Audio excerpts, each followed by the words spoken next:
खरं तर या परिवाराला द्यावे तेवढे धन्यवाद आहे गड्या। बाप म्हणजे काय या मुलांना कळाला, बाप म्हणजे काय या परिवाराला कळाला, अरे बाप म्हणजे काय या मुलींना कळाला। महिला मंडळ पुरुष मंडळ मी तुम्हाला सांगेल, ज्या आई बापाने आपल्या मुलाला शिकवलं, लहानचं मोठं केलं तर हाताच्या फोडाप्रमाणे जपलं, ऐका ना, शिक्षण दिलं गड्या। जे मुलं बाहेर नोकरीला लागले, बाहेरच्या देशामध्ये नोकरीला लागले, लग्न झालं, प्रपंच सुरू झाला, संसार सुरू झाला, खेड्यामध्ये राहणारी आई मरण पावली, खेड्यामध्ये राहणारा बाप मरण पावला, तर आपले मुलं आपल्या आईच्या मौतीला नाही, दावेला सुद्धा आलेत नाही, दावेला आले नाही, मौतीला सुद्धा आले नाहीत महाराज। म्हणून या जगामध्ये सर्वात मोठा दागिना जर काही जर असेल तो संस्कार आहे, संस्कार। म्हणून या 3 मुलांना द्यावे तेवढे धन्यवाद गड्या। खरं तर सर्व शास्त्राला धरून या ठिकाणी आपल्या बापाचा या ठिकाणी विधी संपन्न केलाय। माऊली ज्ञानोबरांची, ज्ञानेश्वरी तुकोबरांचा गाथा 4 वेद 6 शास्त्र 18 पुराण सर्व शास्त्राला धरून या ठिकाणी विधी संपन्न केलाय। निश्चित आपल्या दादांना मोक्ष प्राप्त झाल्याशिवाय राहणार नाही। खरं तर या जगामध्ये सर्वात मोठा देव जर कोण जर असेल ना तर आपला बाप आहे, आणि सर्वात मोठी देवी जर कोण जर असेल तर आपली आई आहे गड्या। म्हणून तुम्हाला पंढरपूरला जाण्याची गरज नाही, तुम्हाला आळंदीला जाण्याची गरज नाही, फक्त घरी बसून जर माई बापाची सेवा जाण्याची गरज नाही, फक्त आई वडिलाची सेवा जर केली ना तर विश्वाचा मालक परमात्मा आपल्याला प्रसन्न झाल्याशिवाय राहणार नाही गड्या। खरं प्रसन्न झाल्याशिवाय राहणार नाही। म्हणून सूर्यभान दादा असेल, सुभाष दादा असेल, शरद दादा असेल, या 3 मुलांना द्यावे तेवढे धन्यवाद आहे। खरं तर जीवनामध्ये ऐका ना, या मृत्यू लोकामध्ये जीवन जगत असताना सर्वात मोठा दागिना जर काही जर असेल तो आपला संस्कार आहे। म्हणून आपल्या पोरांना संस्कार दिले पाहिजे। जर आपल्या पोरांना संस्कार जर दिले ना, निश्चित त्यांना आई कळेल, बाप कळेल आणि आपला धर्म कळेल। जर त्यांना जर आई कळाली नाही, बाप जर कळाला नाही, आपला धर्म जर कळाला नाही ना, तर महिला मंडळ पुरुष मंडळ अंतकाळी आणि मरत्या समय आपल्याला एकच म्हणावं लागेल, काय जन्म देऊनी आम्ही पोराला, सुख दुःख कितीतरी सायलर सायलर सायलर, लगीन झाल्यावर माय बाप सोडून पोरग येगळं राहिलं, लगीन झाल्यावर माय बाप सोडून पोरग येगळं राहिलं, लगीन झाल्यावर माय बाप सोडून पोरग येगळं राहिलं। मरत्या समय आणि अंतकाळी एकच म्हणावं लागेल, काय आमचा मुलगा आमच्यापासून वायली निघाला, हे होऊ नये असं जर वाटत जर असेल तर आपल्या पोरांना काय दिले पाहिजे, संस्कार दिले पाहिजे।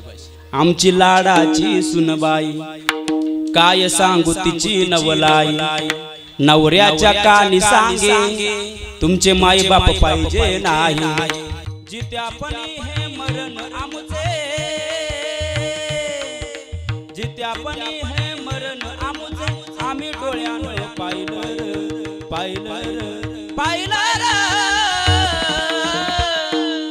लगीन झाल्यावर माय बाप सोडून पोरग येगळं राहिलं, लगीन झाल्यावर माय बाप सोडून पोरग येगळं राहिलं। असं जर वाटत जर नसेल तर काय दिले पाहिजे, आपल्या पोरांना संस्कार दिले पाहिजे महाराज। जीवनामध्ये संस्कार फार महत्त्वाचे।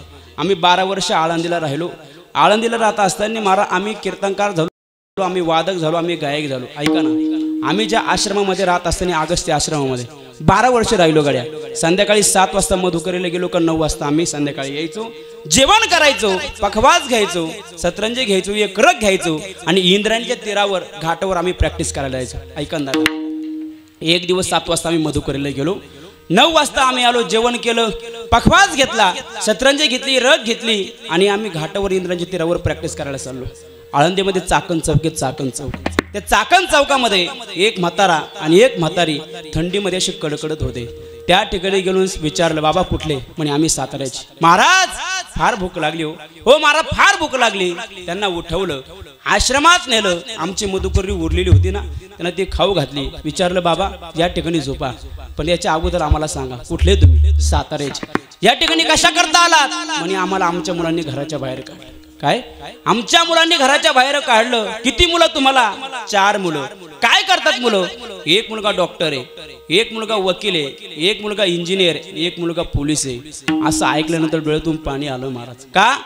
मुलं नोकरीला असताना यांचे आई वडील जर घराच्या बाहेर रस्त्यावर भीक मागत जर असेल, यांच्या संपत्तीचा धिक्कार असो, यांच्या संपत्तीचा धिक्कार असो। म्हणून या जगामध्ये सर्वात मोठा दागिना जर काही जर असेल तो संस्कार आहे, संस्कार।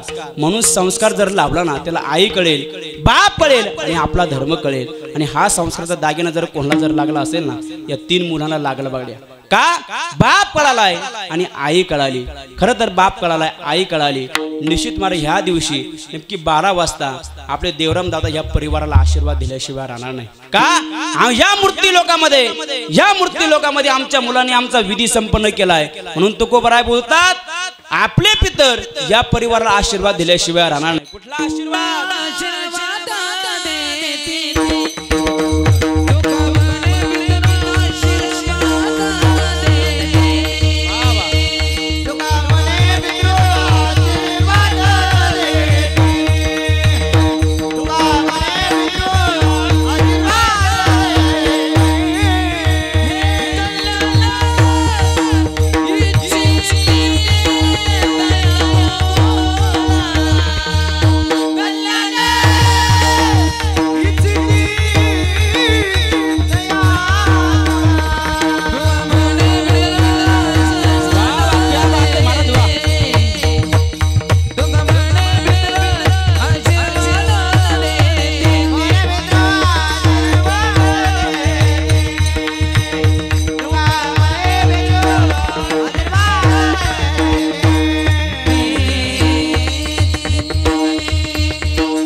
पितृ आशीर्वाद देते कल्याण इच्छिती व्हावे तया किंवा व्हावे कुळा.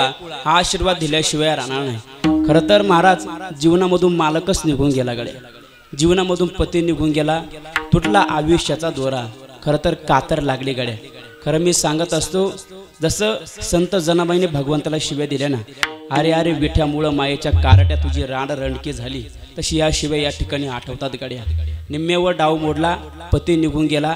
पत्नीला विचारा रे मालक म्हणजे काय, पत्नीला विचारा पती म्हणजे काय. वड पौर्णिमा आली ना दादा, वड पौर्णिमा ही ताई काय करते माहितीये का? ताट घेते. ताट, त्या ताटामध्ये तांदूळ असतात, फुलं असतात, साखर असते, दिवा असतो, पाण्याचा तांब्या घेते आणि वडाला पूजायला जाते आणि परमेश्वराला देवाला एकच प्रार्थना करते. काय प्रार्थना करते माहितीये का? ऐका ना, फार गोड प्रार्थना करते गाड्या. कपाळाच कुंकू माझ्या जन्माला जाऊ दे, कपाळाच कुंकू माझ्या जन्माला जाऊ दे, आयुष्याचा जोडीदार व्यसन मुक्त होऊ दे. माझा पती असेल, मालक असेल, व्यसन करत असेल तर सर्व व्यसनातून मुक्त व्हावा ही आपली पत्नी अपेक्षा करत असते. अरे पुढल्या वर्षी नाही करता येणार गाडी वट पौर्णिमा सावध, नाही करता येणार साजरी. का? मालक निघून गेला, पती निघून गेला. खरं तर मला पत्नीला विचारा पती म्हणजे काय. खरं तर भगवान परमात्म्याला एक प्रार्थना करेल, या परिवारावर दुःखाचा डोंगर कोसळलाय, खरं तर ही पचवण्याची शक्ती या परिवाराला प्राप्त व्हावी. खरं तर पत्नीला विचारा पती म्हणजे काय, मुलांना विचारा बाप म्हणजे काय आणि मुलींना विचारा बाप म्हणजे काय. म्हणून या परिवाराला द्यावे तेवढे धन्यवाद आहे. या ठिकाणी आपल्या बापाचा या ठिकाणी विधी संपन्न केलाय. म्हणून आपण त्यांना कीर्तन रूपी भावपूर्ण श्रद्धांजली वाहणार आहोत. मी काय जास्त वेळ घेणार नाही. 1-पाऊण तासामध्ये मी तुम्हाला असं गोड चिंतन देणार आहे. फक्त एकच करा, सर्वांगाचे कान करून ऐका बुवा. विठ्ठल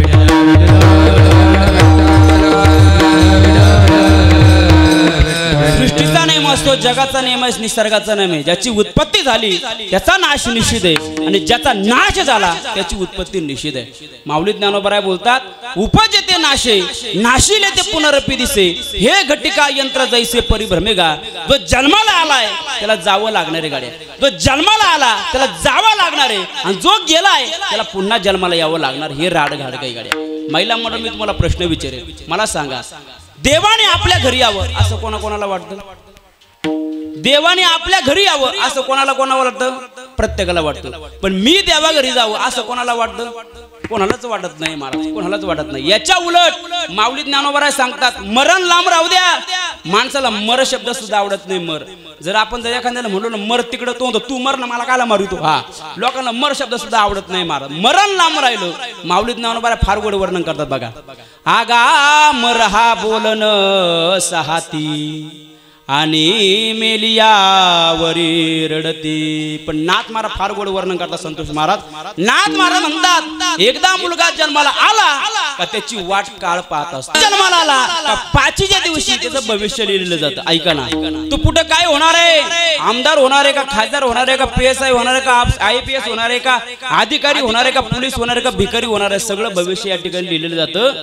त्याचा मृत्यू सुद्धा या कपडावर लिहिलेला जातो. त्याच्यामध्ये कोणीही बदल करू शकत नाही, कोणीही बदल करू शकत नाही. म्हणून प्रत्येकाला जावं लागतं. पाठीमागच्या महिन्यामुळे आळ्या फाट्याला वर्ष श्राद्धाचं कीर्तन केलं. मी म्हटलं प्रत्येकाला मरावं लागणार आहे. या गावात सर्वजण मारणार आहेत. पाठीमागं म्हातारी बसलेली होती, ती लागली ना हसायला. म्हणलं आजी का हसता? म्हणे महाराज तुम्ही काय म्हणले या गावात सगळेजण मारणार आहे. मी या गावातली नाही, मी या गावाची पाहुणी.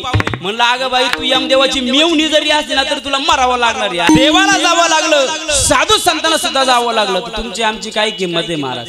हा एकदा विधेतेने आपल्या कपाळावर काळ दिला, त्याच्यामध्ये कोणी बदल करू शकत नाही. मी जिवंत असावं, मी अमर असावं, मला मरण नसावं असं प्रत्येकाला वाटतं. पण एकदा विधेतेने काळ दिला त्याच्यामध्ये कोणीही बदल करू शकत नाही. काल लाटीचे लिहणे न मोडेगा काही केले आणि काळे गोरे पण धुतले फिटून येणे. एकदा विधेतेने काळ दिला ना त्याच्यामध्ये कोणीही बदल करू शकत नाही. महाराज श्रीमंताला जावं लागतं, भिकाऱ्याला जावं लागतं, गरीबाला जावं लागतं, प्रत्येकाला जावं लागतं महाराज. याच्यामध्ये भेदभाव नाही, याच्यामध्ये भेदभाव नाही. महाराज यम जर आला श्रीमंताला जर न्यायला जर आला तर श्रीमंत म्हटला असता तुला 1 लाख देतो, मला 2-3 वर्ष जगू दे, महिनाभर जगू दे म्हटला असता ना. पण नाही महाराज, इथं महाराज वशिला चालत नाही, इथं वशिला चालत नाही. प्रत्येकाला जावं लागतं. आणि मरण आपण कितीही चुकवण्याचा प्रयत्न केला ना नाही चुकू शकत महाराज, नाही चुकू शकत. प्रत्येकाला जावं लागतं. काय झालं, एक आचार्य होता, आचार्य आपला इथला नाही बरं का, आमच्याकडला सांगतो हा, कारण मला घरी जायचं. ऐका ना, हा आचार्य होता, इतकं सुंदर स्वयंपाक करायचा, इतका सुंदर स्वयंपाक करायचा. आणि ते जेवण महाराज तो स्वयंपाक गावाला नाही तालुक्याला आवडायचा, तालुक्याला नाही जिल्ह्याला आवडायचा, जिल्ह्याला नाही महाराष्ट्राला आवडायचा. इतका सुंदर स्वयंपाक करायचा. एकदा त्याला यमनेनं करता आले, चल तुझं आज मरण आहे. तुम्हाला माझं आज मरण असं होऊ शकत नाही, असं होऊ शकत नाही. यमराजाने लिस्ट काढली. हे बघ या लिस्टमध्ये तुझं पहिलं नाव आहे. त्यांनी ती लिस्ट घेतली आणि वाचली, आपलं पहिलं नाव आहे. तुम्हाला आता काय करावं. हे यमराजे हे अख्ख्या सृष्टीला नेतात, अख्ख्या समाजाला नेतात. हे मला नेणार म्हणजे नेणार. काय करावं काय करावं सुचत नव्हतं. पण त्याला एक युक्ती सुचली. तो म्हणला ओ यमदेवा ऐका ना, मी सुंदर स्वयंपाक करतो, मी आचार्य, माझ्या हातचं जेवण गावाला नाही तालुक्याला आवडतंय, तालुक्याला नाही जिल्ह्याला आवडतंय. पण माझी अपेक्षा आहे, माझी इच्छा आहे तुम्ही माझ्या हातून जेवण करावं. काय माझ्या हातून जेवण करावं. आता यमराजाने सुद्धा विचार केला, अरे मी आत्तापर्यंत एवढ्या जणांना नेलं पण असा पाहुणचार करणारा व्यक्ती मला आजपर्यंत काय भेटला नाही गाड्या. यमराजा म्हणजे ठीक आहे तुझ्या हातून जेवण करतो. मला त्या आचार्याने सुंदर स्वयंपाक केला आणि स्वयंपाकामध्ये बरं का त्या स्वयंपाकामध्ये बुलीचं औषध टाकलं. कशाचं? बुलीचं औषध टाकलं. ते जेवण यमराजाला दिलं. यमराजाने जेवण केलं. यमराज बेशुद्ध पडले. त्यांनी ती लिस्ट घेतली, आपलं वरचं नाव खोडलं आणि सगळ्यात खाली नाव लिहिलं. लिस्ट तशी ठेवून दिली. 2 तासानंतर यमराजाला शुद्धी आली. यमराज म्हणले वा हो आचार्य दादा, किती सुंदर स्वयंपाक झाला होता, किती सुंदर जेवण झालं होतं. मी असं जेवण कुठंच केलं नाही, माझ्या यम लोकात सुद्धा केलं नाही. किती सुंदर स्वयंपाक झाला होता. आजपासून तू माझा मित्र. काय आजपासून तू माझा मित्र.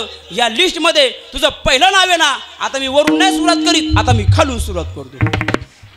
आपण कितीही चुकवण्याचा प्रयत्न केला तर नाही चुकू शकत गड्या. म्हणून जावं लागतं. जेवण करायला बसू याची शाश्वती नाही. जेवण करायला बसलो ताटामधला घास आपण हातामध्ये घेऊ याची सुद्धा शाश्वती नाही. हातामध्ये घेतलेला घास आपण तोंडामध्ये घालू याची सुद्धा शाश्वती नाही. आणि तोंडामध्ये घातलेला घास आपण गिळू याची सुद्धा शाश्वती नाही.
क्षणाचा सुद्धा भरोसा नाही महाराज. मग काय केलं पाहिजे? राम राम स्मराधी. आधी म्हणजे मरायच्या आधी.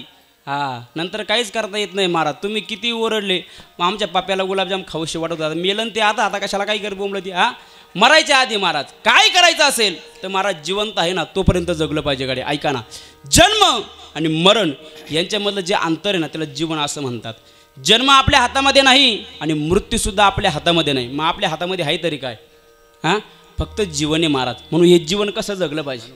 हां कसं जगलं पाहिजे? कसं जगलं पाहिजे? ऐका ना, चालत असताना आपल्यासोबत 2 माणसं चालले पाहिजे, बसत असताना 4 माणसं आपल्यासोबत बसले पाहिजे, उठत असताना 8 माणसं आपल्यासोबत उठले पाहिजे. आणि आपण हे मृत्यूलोक सोडून गेल्यानंतर आपल्यासाठी अख्खं गाव रडलं पाहिजे. याला जीवन जगणं म्हणतात. म्हणून महाराज माऊली ज्ञानोबारांना 750 वर्ष झाले, त्यांचं नाव आज रामर आहे. तुकोबारायांना जाऊन 350 वर्ष झाले, त्यांचं नाव आज रामर आहे. माऊली ज्ञानोबारांनी ज्ञानाचा ध्वज भरला, जगद्गुरु तुकोबारायांनी वैराग्याचा ध्वज भरला, शांती ब्रह्म एकनाथ महाराजांनी शांतीचा ध्वज भरला. परिणाम काय झाला? आयसी चराचरी कीर्ती ज्यांची, उभारीला ध्वज तिन्ही लोकावरी आणि आयसी चराचरी कीर्ती ज्यांची. म्हणून एखाद्या चांगलं करता आलं नाही तर करू नका, मात्र वाईट मात्र कोणाचं करू नका. एखाद्या मनुष्य रस्त्याने चाललाय, त्याच्या पायाखाली फुलं टाकता आले नाही टाकू नका, पण काटे मात्र टाकू नका. हा सिद्धांत आपण लक्षामध्ये ठेवला पाहिजे. कारण जैसी करणी वैसी भरणी. साईबाबांचं एक वाक्य आहे महाराज, बघा ना, फार गोड वाक्य आहे. प्यार करो प्यार मिलेगा, आदर करो आदर मिलेगा, प्यार करो प्यार मिलेगा, आदर करो आदर मिलेगा, सम्मान करो सम्मान मिलेगा, लेकिन अपमान करोगे तो मान कैसे मिलेगा, अपमान करोगे तो मान कैसे मिलेगा. आपण एखादा चेंडू घ्या, आपण जोरात भिंतीवर फेका, जेवढ्या वेगाने फेकला ना तेवढ्याच वेगाने पाठीमागे येत असतो. म्हणून आपण जसं कर्म करतो ना तसं आपल्याला फळ मिळतं. आपण कर्म दिवसा करा नाही तर अंधारामध्ये करा, याचा हिशोब नक्की देवा लागणार आहे. कर्म देवाला चुकलं नाही, कर्म देवाच्या बापाला सुद्धा चुकलं नाही, आणि कर्म देवाच्या भक्ताला सुद्धा चुकलं नाही. प्रत्येकाला भोगावं लागलं. दशरथ राजाला पुत्र म्हणून मरावं लागलं. रामप्रभूला 14 वर्षाचा वनवास घडला महाराज. बघा ना, रामप्रभूच्या वनवासाची बातमी ज्यावेळेस लखनजीला कळते ना, लखनजीला फार राग येतो. लखनजी रामप्रभूच्या दिशेने प्रवास करू लागतात. कौशल्य मातेच्या जवळ आल्यानंतर, रामप्रभूच्या जवळ आल्यानंतर एका बाजूने कौशल्य माता उभे आहे, एका बाजूने जानकी माता उभे आहे, आणि मध्यभागी रामप्रभू उभे आहेत. लखनजी येतात, रामप्रभू समोर उभे राहतात आणि रामप्रभूला अंगोली निर्देश करतात. दादा मी ऐकतो ती गोष्ट खरी आहे. हा लखन तू ऐकतो ती गोष्ट खरी आहे. मला असं कळलं तुम्ही वनवासाला चाललात. हा लखन मी वनवासाला चाललो. कोणाचं ऐकून तुम्ही वनवासाला चालला? त्या बापाचं ऐकून. ज्या बापाने आपल्या मुलाला वनवास दिला त्या बापाला जगण्याचा अधिकार नाही. या ठिकाणी लखनजी फार गोड संदेश सांगतात. लखनजी सांगतात, प्रभू ओ दादा, जो बाप देवाच्या विरोधात असेल, जो बाप धर्माच्या विरोधात असेल आणि जो बाप देशाच्या विरोधात असेल, तो आपला बाप जरी असला त्या बापाला बांधून टाकलं पाहिजे, त्या बापाला बांधून टाकलं पाहिजे. या ठिकाणी रामप्रभू फार गोड उत्तर देतात. बघा, मोठ्या लोकांची उत्तर फार गोड असतात. रामप्रभू सांगतात, लखन ए लखन ऐक ना लखन, मी वनवासाला चाललो. माझ्या वनवासाचं कारण आई नाही, माझ्या वनवासाचं कारण वडील नाही, समाज नाही, प्रजा नाही. लखनजी सांगतात, दादा तुमच्या वनवासाचं कारण आई नाही, वडील नाही, समाज नाही, प्रजा नाही, तुमच्या वनवासाचं कारण आहे तरी काय? रामप्रभू सांगतात, लखन माझ्या वनवासाचं कारण माझं प्रारब्ध आहे, माझं नशीब आहे. त्यावेळेस रामप्रभू सांगतात, लखन आपण जसं कर्म करू ना तसं आपल्याला फळ मिळत करणी आणि वैशी भरणी. नाही एखाद्या चांगलं करता आलं तर करू नका, मात्र वाईट मात्र कोणाचं करू नका. आमच्या गावात शेजारी मारा कुरण म्हणून गाव आहे, कुरण म्हणून. ऐका ना, कुरण म्हणून गाव आहे. त्या कुरणला एक दवाखाना होता, मारा इंगळे डॉक्टरचा दवाखाना होता. ऐका ना, इतका चालायचा. त्या गावामध्ये 4-5 दवाखाने होते, पण कुठलाच चालत नव्हता, फक्त इंगळे डॉक्टरचा दवाखाना चालायचा. ऐका बरं मी कशा करता सांगतोय. इतका दवाखाना चालायचा, फुल गर्दी होती गड्या, पण लोकांना देखवलं नाही. जसं लोकांनी मला तुकोबारायांकडे एका स्त्रीला पाठवलं ना, तुकोबारायांकडे एका स्त्रीला पाठवलं, तसं मला त्या दवाखान्यामध्ये एका स्त्रीला पाठवलं. त्या धर्माच्या लोकांनी पाठवलं त्या स्त्रीला, आणि मला डॉक्टर तपासण्यासाठी गेला, आणि मला त्या बाईने आक्षेप घेतला. ऐका ना, ती बाई ओरडत बाहेर आली, मला हात लावला. त्यांचे लोक आले, त्या डॉक्टरला एवढं मारलं महाराज, एवढं मारलं, रक्त बंबाळ केलं. आणि ही बातमी त्या डॉक्टरच्या वडिलांना कळाली. ही बातमी ऐकून त्याच्या वडिलाला अटॅक आला, वडील सुद्धा निघून गेले. मला ऐकच सांगायचंय, त्यांचा धर्म असू द्या किंवा आपला धर्म असू द्या, कुठला धर्म सांगतोय गाड्या, कुठला धर्म सांगतोय दुसऱ्यांचं वाटोळं करा? कुठला धर्म सांगतोय? कुठला धर्म सांगत नाही. म्हणून जीवन जगत असेल, नाही एखादं चांगलं करता आलं तर करू नका, मात्र वाईट मात्र कोणाचं करू नका. हा सिद्धांत लक्षात ठेवा. हा सिद्धांत लक्षात ठेवला पाहिजे. आपलं कर्म जर भगवंताला जर आवडलं ना तर भगवान परमात्मा कुठल्या ना कुठल्या रूपामधून आपल्याला दर्शन दिल्याशिवाय राहणार नाही। प्रेम प्रभु का बरस रहा है, पीले अमृत प्यासे, सातों तीरथ तेरे अंदर, बाहर किसे तलाश, यदि कर्म तेरे पावन है सभी डूबेगी नहीं तेरी नाव कभी, तेरे बाह पकड़ने को वो वेश बदल के आएगा, पता नहीं किस रूप में आकर नारायण मिल जाएगा, नारायण मिल जाएगा। आपलं कर्म जर चांगलं जर असेल ना तर भगवान परमात्मा कुठल्या ना कुठल्या रूपामधून आपल्याला दर्शन दिल्याशिवाय राहणार नाही। म्हणून त्याच्यासाठी जगा, त्याच्यासाठी जगा, कारण त्या विश्वाच्या मालकानं आपल्याला हा निर्दय दिलाय, तो कशा करता दिला ना याची किंमत आपल्याला कळालेली। पाय दिले तीर्थयात्रा करण्यासाठी, हात दिले भजनामध्ये कीर्तनामध्ये टाळी वाजवण्यासाठी, मुख दिलं भजन करण्यासाठी, मस्तक दिलं संतांच्या पायावर ठेवण्यासाठी, आणि डोळे दिले मारा भगवंत। आपल्या इंद्रियांना भगवंताच्या नामाची सवय लागली पाहिजे मारा, भक्तीची सवय लागली पाहिजे, परमार्थाची सवय लागली पाहिजे। तसं दारुड्या असतं बघा, दारुड्याला किती समजून सांगा दारू पिऊ नको, व्यसन करू नको, सुटतं का? नाही का? त्याच्या इंद्रियांना लागलेली सवय। जो बिड्या ओढतोय, सिगरेट ओढतोय, त्याला कितीही सांगा भाऊ पिऊ नको, कॅन्सर होतो, ऐकतो का? नाही ऐकत का? त्याच्या इंद्रियांना लागलेली सवय। म्हणून हा जोडून विनंती तुम्हाला, व्यसन करू नका, व्यसन करू नका, दारू पिऊ नका। दारू पिल्यानं काय होतं माहिती आहे का? तुम्हाला प्यायची जर असेल ना तर एकच प्यातीचं नाव सांगतो मी तुम्हाला, ती दारू रोज आम्ही पितो, रोज। हा, हे गायक लोक पितात, मी सुद्धा रोज पितो, रोज। आमचे रोहित महाराज सुद्धा पितात, आणि हे मुलं सुद्धा रोज पितात। कुठली सांगू का तुम्हाला? सांगतो ऐका। जाम पर जाम पीने से क्या फायदा, जाम पर जाम पीने से क्या फायदा, शाम को पियोगे तो सुबह उतर जाएगी, जाम पर जाम पीने से क्या फायदा, शाम को पियोगे तो सुबह उतर जाएगी, एक बार हरि नाम का प्याला पीकर तो देख, जिंदगी सुधर जाएगी, जिंदगी सुधर जाएगी। फक्त ऐका ना, नशा करावी, पण कशी करावी? ब्रह्मरस घेई काढा, तेने पिढा वारेल। व्यसन करू नका गड्या। काही काहींच्या घराला दरवाजे नाही मला, रोज दारू पितात, रोज दारू पितात। काही काहींचे संसार, काही काहींचे प्रपंच मला रस्त्यावर आले, व्यसन करतात। हा जोडून विनंती तुम्हाला गड्या, व्यसन करू नका, खरं व्यसन करू नका। एका जणाला म्हणलं भाऊ मला खोकला येतो, तो मला अर्धच बुच्चन घ्या, म्हणलं वा अर्ध्या बसून खोकला जाईल, तो मला मारा माझी 3 एकर गेली, तुमचा खोकला किरकोळ आहे, लय अवघड आहे मारा, लय अवघड आहे। म्हणून सांगत असतो गड्या, व्यसन करू नका। काय सांगत होतो, जसं व्यसनी मनुष्याला आपल्या इंद्रियांना सवय लागली ना, तशी मला आपल्या इंद्रियांना सुद्धा भगवंताच्या नामाची सवय लागली पाहिजे, भक्तीची सवय लागली पाहिजे। सवय एकदा लागली ना ती काही केल्या जात नाही, कुठलीही सवय असू द्या, कुठलीही सवय असू द्या, एकदा इंद्रियांना लागली ना ती काही केल्या जात नाही। महाराज करता डोळा ताडी वाजा गाड्या, हां जिथल्या तिथं प्रमाणे महाराज। काय गळा आहे याला गळा म्हणतात नाही, काय काय नरड असतं, नरड। हां, गळा आणि नरड्यामध्ये फरक असतो। आमच्या काही गायक आहे महाराज, चाल जर म्हणला चाल म्हण, बरं का बाबा, चाल जर म्हणला रोहित महाराज त्याला 200 रुपये दिले जातात, किती? 200, आणि जर म्हणला नाही त्याला 2000 रुपये दिले जातात। मग विचार करतो गायक कसा असेल, ऐका ना सुंदर महाराज, ऐका काय सांगत होतो मी, एकदा आपल्या इंद्रियांना सवय लागली का ती काही केल्या जात नाही गाड्या। एक कंडक्टर होता, कंडक्टर, त्याला रात्रीचा बराच वेळ सवय होती, बरं का, रात्रीचं बराच वेळ सवय होती। आता कंडक्टरचं काम करायचं तिकीट काढणं, एकदा बसमध्ये बसला आणि तिकीट काढू लागला, ticket ticket ticket ticket ticket, एक म्हातारा बसला तर बिकट तिकीट काढता, कंडक्टर म्हणला तिकीट, म्हातारा म्हणला तिकीट नाही, कंडक्टर म्हणला उतार खाली, काय पाहतो, तिकीट काढलं का? म्हातारा खाली उतारला, कंडक्टरची ड्युटी संपली, कंडक्टर घरी गेला, सासरे बॉईल होते। आता कंडक्टर रात्रीचं बराच सवय, आता मुंबईमध्ये राहणारं घर, पुण्यामध्ये राहणारं घर, किचन आणि बेडरूम। मग आता कंडक्टरची बायको म्हणली एक काम करा, तुम्ही दोघं बेडवर झोपा, मी किचन रूममध्ये झोपते। काय? दोघं बेडवर झोपा, मी किचन रूममध्ये झोपते। दोघं बेडवर झोपले, ती बिचारी किचन रूममध्ये झोपली। आता त्या कंडक्टर रात्रीचं बराच सवय, रात्री 12 वाजता त्या कंडक्टरच्या डोक्यामध्ये त्या बसमधल्या म्हाताऱ्याची टूप पेटली, आणि कंडक्टर रात्री बार चालू ना 12 वाजता, उतार खाली। सासरे वाताडकन उठले, इकडे तिकडे पाया लागले, काय पाहतो, तिकीट काढलं का? महाराज सकाळी महाराज सासरे भाऊ आपल्या लेकीला म्हणतात, बाई आधीच सांगायचं मला खाटो झोपत असेल, तिकीट काढावं लागत आहे म्हणून।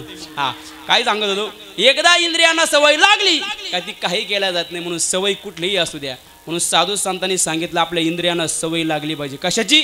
भगवंताच्या नामाची। म्हणून भगवंताच्या नामाची काय केलं पाहिजे, म्हणून तुकोबऱ्या फार वर्णन करता बघा। 10 मिनिटं काढा, 20 मिनिटं काढा, आणि ते 10 मिनिटं 15 मिनिटं महाराज भगवंतासाठी द्या। रात्रंदिवस संसार आहे, रात्रंदिवस प्रपंच आहे। महाराज माऊली ज्ञानोबा बोलतात, सायास करीसी प्रपंच दिननिशी, आणि हरिसीने बदसी कवण्या गुणी। महाराज परमार्थ कधी करणार? म्हणून त्याच्यासाठी दिलाय ना, त्याच्याकरताच वापरला पाहिजे महाराज. 10 मिनटं 15 मिनटं त्या भगवंतासाठी द्या, खरं भगवंतासाठी द्या. कारण कधी देह निघून जाईल काही सांगता येत नाही. म्हणून जीवन जगत असताना त्या विश्वाच्या मालकानं आपल्याला 3.5 हाताचा नरदेह दिलाय, अनमोल किमतीचा नरदेह दिलाय. तो कशा करता दिलाय याची किंमत आपल्याला कळाली पाहिजे. म्हणून हा दृष्टिकोन माझ्या जगद्गुरु तुकोबरांच्या लक्षात आला. समाजाचं निरीक्षण केलंय. प्रत्येक मनुष्य धावतोय, प्रत्येक मनुष्य पळतोय, फक्त सुखासाठी पळतोय, फक्त सुखासाठी पळतोय. म्हणून ते सुख कसं प्राप्त होईल, पदरामध्ये कसं पडेल, याचा मार्ग तुकोबरांनी या अभंगाच्या प्रथम चरणामध्ये बाबा सुद्धा म्हणले, हम किसी से कम नाही. बाबांना सुद्धा गळा आहे मारा. ऐका, जगामध्ये सुखाची प्राप्ती करून घ्यायची जर असेल, आपल्या पदरामध्ये सुख पडावं जर असं जर वाटत जर असेल ना, तर विश्वाचा मालक आपलासा केला पाहिजे. कारण या जगामध्ये फक्त आई आपली, बाप आपला आणि विश्वाचा मालक आपला, हे तिघं जण जर सोडले ना महाराज, जगात कोणीच कोणचं नाही. अख्खं जग स्वार्थी महाराज. जोपर्यंत आपला खिसा गरम आहे, जोपर्यंत आपल्या खिशामध्ये पैसा आहे, लोक भाऊ भाऊ म्हणतात, लोक दादा दादा म्हणतात, लोक आपली वावा करतात. एकदा पैसा संपला, खिसा खाली झाला का लोक हिग लावून सुद्धा विचारत नाही. ही जगाची रीत आहे महाराज, ही जगाची रीत आहे. म्हणून महिला मंडळ तुम्ही फार भाग्यवान आहेत, खरं का? तुम्ही फार भाग्यवान आहेत. कारण तुम्ही मुख्यमंत्र्याच्या लाडक्या बहिणी, बरोबर ना? आला का हप्ता? आला ना? आला, सर्वांना आला. ऐका 1,500 रुपये घ्या, 1,500 रुपये घ्या, एवढे लागणार नाही म्हणा. पंढरपूरला जा आणि विश्वाच्या मालकाला बघा, कारण तोच आपल्या जीवाचा आहे महाराज, कोणीच जीवाचा नाही. जीवाचा जर कोण जर असेल, फक्त विश्वाचा मालक आहे. म्हणून साधू संतांनी सांगितलं बघा, काही जर असेल तर महाराज विश्वाच्या मालकाचं नाम आहे महाराज. या जगामध्ये काही सत्य नाही. महिला म्हणलं तुमच्याकडं सोनं आहे, माझ्याकडं माळ आहे. लक्ष देऊ नाही का, ही माळ पवित्र का तुमच्या गळ्यातलं सोनं पवित्र? बोला पटकन. मुके आहे का तुम्ही? का आजार बिजार आहे तुम्ही? नाही ना. ही माळ पवित्र का तुमच्या गळ्यातलं सोनं पवित्र? कीर्तन झालं का सगळ्यांनी सोनं इथं येऊन ठेवा. काही म्हणजे काय लवाडे भाऊ, आमचा सोनं टपला आहे. ऐका, ही माळ पवित्र आहे गळ्या. ही माळ आपण आपल्या गळ्यामध्ये धारण केली पाहिजे आणि त्या विश्वाचं मालकाचं आपण नामस्मरण केलं पाहिजे, चिंतन केलं पाहिजे. का? कारण तोच जीवाचा आहे. या जगामध्ये कोणीच कोणचं नाही. कबीरदास महाराज फार गोड वर्णन करतात. तू काया नगर का सौदागर, तुझी अपने वतन पे जाना है रे. तू काया नगर का सौदागर. बाप कहे बेटा मेरा है, बेटा कहे बाप मेरा है. ना बाप बेटे का, ना बेटा बाप का, ये तो जन्म देने का नाता है. तू काया नगर का सौदागर, तुझे अपने वतन पे जाना है रे. तू काया नगर का सौदागर. बन कहे भाई मेरा है, भाई कहे बन मेरी है. ना भाई बन का, ना बन भाई की, ये तो रक्षा बंधन का नाता है. तू काया नगर का सौदागर, तुझे अपने वतन पे जाना है रे. तू काया नगर का सौदागर. सास कहे जवई मेरा है, जवई कहे सास मेरी है. ना सास जवई का, ना जवई सास की, ये तो लड़की देने का नाता है. तू काया नगर का सौदागर, तुझे अपने वतन पे जाना है रे. तू काया नगर का सौदागर. कबीर कहे कमाल मेरा है, कमाल कहे कबीर मेरा है. ना कमाल कबीर का, ना कबीर कमाल का, ये तो हरि भजन गाने का नाता है. तू काया नगर का सौदागर, तुझे अपने वतन पे जाना है रे. तू काया नगर का सौदागर. फक्त विश्वाचा मालक सोडला, जीवाचा कोण जर असेल तर भक्त महाराज पंढरपूरचा मालक आहे महाराज. म्हणून आपल्या विरोधामध्ये गाव जाऊ द्या, आपल्या विरोधामध्ये तालुका जाऊ द्या, आपल्या विरोधामध्ये जिल्हा जाऊ द्या, आपल्या विरोधामध्ये महाराष्ट्र जाऊ द्या, जग जाऊ द्या, अख्खं विश्व जाऊ द्या, फक्त विश्वाचा माल फक्त आपल्या पाठीशी जर असेल ना, तर जगामध्ये आपलं कुणीच वाकडं करू शकत नाही महाराज, कुणीच वाकडं करू शकत नाही. म्हणून सगळ्या जगाचा पोशिंदा, सर्व जणांना, सर्व जगाला सांभाळणारा तो भगवान परमात्मा आहे.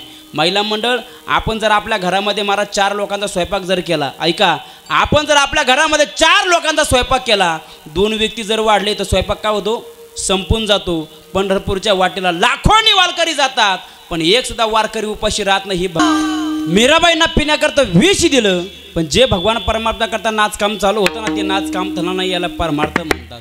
मला सांगा, मीराबाईंना विष दिलं, कोणी विष दिलं? हां, आपल्या बापाने दिलं, आपल्या बापाने. कुणी दिलं? आपल्या बापाने दिलं महाराज. म्हणून सांगत असतो, धोका देणारे, त्रास देणारे, टॉर्चर करणारे, आपण पुढं चालू ना आपले पाय ओढणारे लांबचे लोक नसतात. कुठले लोक असतात? आपले लोक असतात, जवळचे लोक असतात, म्हणून आपण आपल्या लोकांपासून सावध राहिलं पाहिजे. रामप्रभूला वनवास दिला, कोणी दिला? आपल्या लोकांनी दिला. संभाजी महाराजांना पकडून दिलं, कोणी दिलं? आपल्या लोकांनी दिलं. म्हणून आपले लोक आपल्याला त्रास देत असतात. काय झालं, एका कुत्रीने सुडीजवळ 5 पिल्लांना जन्म दिला. किती दिला आजीबाई? 5 पिल्लांना जन्म दिला. कुत्रीने सांगितलं, पिल्लांनो तुमचं पालनपोषण मला करायचं, एक काम करा, बाहेर निघू नका, तुमचं पालनपोषण मला करायचं, मला काहीतरी खावं लागेल, दुधाची उत्पत्ती होईल, मग तुमचं पालनपोषण होईल, एक काम करा, बाहेर निघू नका, हे जग फार विचित्र आहे. कुत्री निघून गेली. त्या सुडीजवळ काही मुलं आले, त्यांनी पिल्लांना बिस्किटं टाकले आणि बिस्किट टाकीत गल्लीपर्यंत नेलं. पण हे बिस्किट टाकणं मोठ्या कुत्र्याने बघितलं. कोणी? मोठ्या कुत्र्याने बघितलं. मोठे कुत्रे आले, त्या पिल्लाला चवंदवलं, रक्तबंबाळ केलं. पिल्लं कसरी चालत सुडीपर्यंत आले. तेवढ्यात त्यांची आई आली आणि तिनं सांगितलं, पिल्लांनो सांगितलं होतं तुम्हाला बाहेर निघू नका, हे जग फार विचित्र आहे. पिल्लांनी फार गोड उत्तर दिलं, आई हे जग विचित्र नाही गं, हे जग फार चांगलं आहे, फार चांगलं आहे. मग तुमची हाल कोणी केली? पिल्लांनी सांगितलं, आपल्याच जातीच्या लोकांनी केली. कोणी केली? आपल्याच जातीच्या लोकांनी केली. म्हणून त्रास देणारे ना, आपल्याला त्रास देणारे, पाय ओढणारे लांबचे लोक नसतात, आपले लोक असतात. म्हणून आपण आपल्या लोकांपासून सावध राहिलं पाहिजे. आपण आपल्या लोकांपासून सावध राहिलं पाहिजे. कुत्रं झोपेल होतं. कुत्र्याजवळ गाढव गेलं. गाढव म्हणलं, कुत्रे दादा, हो कुत्रे दादा, कुत्रे दादा. कुत्रं म्हणलं, काय आहे? म्हणे आपल्याला पैज लावायची, शर्यत लावायची. म्हणे अरे तू गाढव, मी कुत्रा, जमणार नाही. गाढव म्हणलं, कुत्रे दादा ऐका ना, माझी शेवटची इच्छा आहे ती पूर्ण करा. बरं काय इच्छा आहे? 3 गावं आहे, 3 गावं, 3 गावांच्या पुढे एक पर्वत आहे आणि त्या पर्वतावर आसन आहे. जो पहिला त्या आसनावर जाऊन बसेल तो 3 गावांचा राजा होईल. किती? 3 गावांचा राजा होईल. कुत्रं म्हणलं, भाऊ तुला याच्यामुळेच गाढव म्हणतात, कारण तुझा वेग किती, माझा वेग किती, पण तुझी इच्छा आहे पूर्ण करू. तेव्हा कुत्रं म्हणलं, अरे हा किती जरी पळाला तर आपल्या पुढे जाऊ शकत नाही. कुत्र्याने विचार केला, आपण जेवण करू, आराम करू, मग निघू. गाढव पळत सुटलं. कुत्रीने जेवण केलं, आराम केला. अर्ध्या तासाने कुत्रं उठलं. जे धूम ठोकली तर पहिल्या गावामध्ये. पुढं पहिल्या गावात गेलं कुत्रं. कुत्रं पहिल्या गावात गेलं आणि भावबंद झाले गोळा. भावबंद का तुम्हाला? धन्यवाद तुम्हाला. हा बरं का, भावबंद गोळा झाले. कुत्र्याने सांगितलं, ऐका ना, गाढवाची माझी पैन लागली. 3 गावाच्या पुढे एक पर्वत आहे, जो पहिला त्या पर्वतावर जाऊन बसेल, आसनावर जाऊन बसेल, तो 3 गावांचा राजा होईल, मला जाऊ द्या. एक कुत्रा एका कुत्र्याला म्हटलं, अरे याला जर जाऊन दिलं, हा 3 गावांचा राजा होईल आणि आपल्या याचं ऐकावं लागेल, जाऊन द्यायचं नाही. भांडणं केले महाराज. अर्धा तास तिथं निघून गेला. कुत्रं कसं तिथून निसटलं, दुसऱ्या गावामध्ये गेलं. तिथं भावबंद गोळा झाले. तिथून कुत्रं पण कसं तरी निसटलं, 3ऱ्या गावामध्ये गेलं. आता महिला म्हणा, मला असं सांगा, असं कुठलं गाव आहे त्या गावात कुत्री नाही? हां, प्रत्येक गावात कुत्रे महाराज. या 3 गावांना तोंड देता देता 3 तास निघून गेले. गाढव गेलं, आसनावर जाऊन बसलं आणि 3 गावांचा राजा झालं. मला एकच सांगायचं, आपण पुढं चाललो ना तर आपले पाय ओढणारे लांबचे लोक नसतात, आपले लोक असतात. म्हणून आपण आपल्या लोकांपासून सावध राहिलं पाहिजे. आपण आपल्या लोकांपासून सावध राहिलं पाहिजे. संत मीराबाईंना पिण्याकरता विष दिलं, पिलं, पण परिणाम कोणावर झाला असेल तर भगवान परमात्म्यावर झाला महाराज. भगवान परमात्म्यावर झाला. म्हणून जीवन जगत असताना, ऐका ना, जीवन जगत असताना किती अडथळे आले ना, किती संकट जर आले ना, फक्त त्या भगवान परमात्म्याचं नाम सोडू नका.